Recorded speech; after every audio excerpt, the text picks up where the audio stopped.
got married to a white lady who was a fan in Sedan in the north of France, and ended up taking her back to Cameroon. Then my pops came around. And then Arthur Ashe came by. My dad was playing with a wood paddle. Mm-hmm. And Arthur Ashe was like, yo, this kid is nice. Like, let's give him an opportunity. Got him to France. He went to school out there, away from your family, no phones. You don't talk to your family. You talk to your family once a month by letters. Damn. So his survival story as an athlete really shaped me. If it wasn't for Arthur Ashe, there wouldn't have been none of this. And he gave my pops his opportunity, and being the only black guy and to do it, to win to win the French Open, nobody had done that in the last 80, 90 years in France. And I was raised around a guy who his personality was like a larger than life type personality, rock star lifestyle. Mm-hmm. But somebody who, won at the highest level and that people just really respected.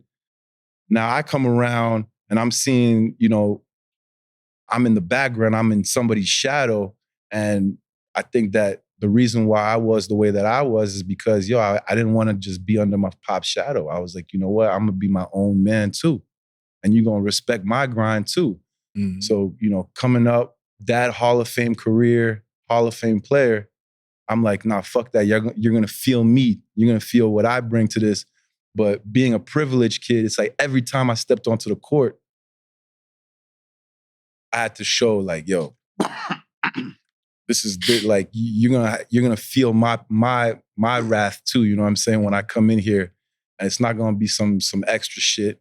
I'm just gonna go hard every single time I play on the court. So did that make you go hard, bro? Like knowing that your dad was a famous professional tennis player, and did that make you like, okay, because I got kids, so I want to see do they feel like they got a chip, because I come from nothing, so I ain't have a father. So with that said, that made you want to 100%. that extra. You know what I'm saying? That's real though. That's deep, man. Because I moved from France. I was 12 years old. I spoke English with a little accent like this. New York City, they clowning, they coming at you, and I'm all the people I'm playing basketball with they in survival mode. The way they thinking about basketball, I'm not thinking that. I'm not worried. Like I got food in the fridge. Right. Like we're good. Like life is good. Like we're living on 51st and 10th Avenue. But I'm playing with kids, and I'm playing with Lenny Cook. Lenny Cook's on my team. Yeah. I'm playing with Curtis Sumter. L. Cook going hard. Every time he get on the court. That's right. Shout out to my boy Shout out man. Lenny Cook. Yeah. So I was blessed to play with guys who were top dogs, but it was like top players in the country, but at the same time it was Brooklyn as hell, tough as hell.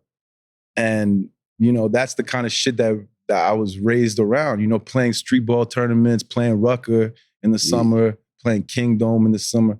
All those things really shaped me. And, I was like, okay, I'm around all these survivors and I'm the privileged kid. And I'll never forget at Kingdom when the guy on the mic, Voice of Harlem, gave me my nickname, the Noble One. The Noble One. The Noble One. He's like, oh shit, yo, his pops is Joakim Noah, a tennis player? He's like, yeah, that's the Noble One. But he had no idea what that did for me though. I was like, man, I got a nickname in the park. It's live. Word. Oh man, it was a wrap. After that, my confidence was through the roof. I was like, I'm ready for this shit now. Yeah. Yeah. So man, you basically got that inner city taste. When you got to New York, you got right with the shits, huh? Right. You got right with the shits. Like, hold on, man. I know my pops and doing them, they well off. But hold on, man. I guess time me to bust some ass out You got here. me fucked up. Give it to you. You know what I say? So you pretty much, your dad was a tennis player. Did he ever push you towards playing tennis? He didn't. He just pushed me to work hard. And what my pops, the lessons that he gave me was endurance. Like, he would wake me up before school to go for a run. You know motherfuckers don't want to run before school. Hell no. That's the last thing. That's the last thing you want to do. But that's the kind of education that he taught me. It was like, yo, you know what? I'm not worried about running until when you're tired, that's what I want to see. I want to see you training, how you train in the red. Like, that was his whole thing. Like, okay, we ran 3 miles. It's 7 a.m, before school.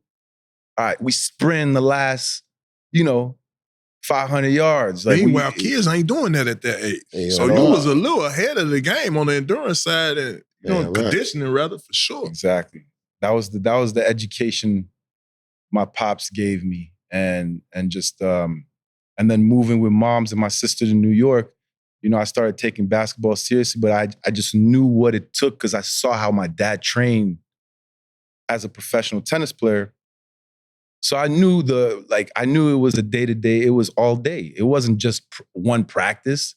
No, you practice, you get your massage, you stretch, you do your push-ups before you go to sleep. It's what you eat is the discipline that goes into being a professional. I already got to see it through my father's lens, even though it was a different sport.